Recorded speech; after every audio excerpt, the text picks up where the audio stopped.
The Louisiana would burn to the waterline, the first casualty of what would become the King of Storms. Just north and east of Washington Island, the tug Martin and his tow barge Plymouth were waiting out the winds behind St. Martin Island. But the change in wind direction exposed the duo, so the tug crew finished dinner aboard the schooner and returned to the tug, trying to get ahead of the storm once again.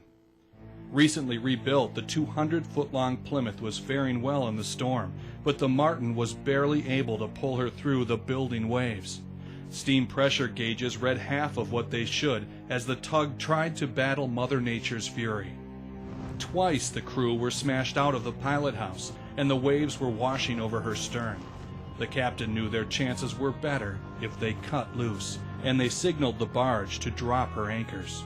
A seasoned crew may have had a chance, but this crew had very little experience. The captain was a wood inspector, and the second man in charge was a U.S. Marshal on board to guard the Plymouth because it was embroiled in a legal dispute.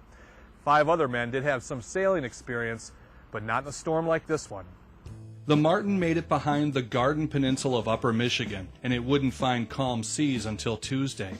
When it returned to near Gull Island, the Plymouth and its 7-man crew had vanished. Lake Michigan's watery grave would only give up 3 of the sailors aboard Plymouth.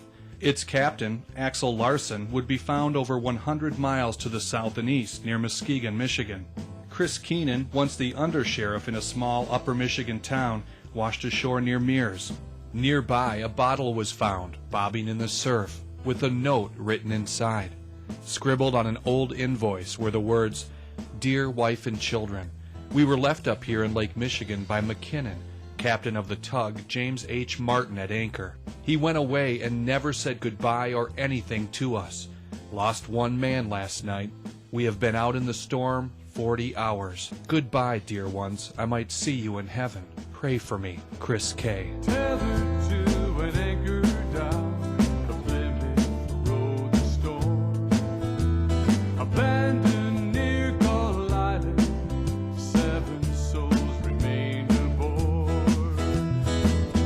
40 hours she was raked by gale and towering wave.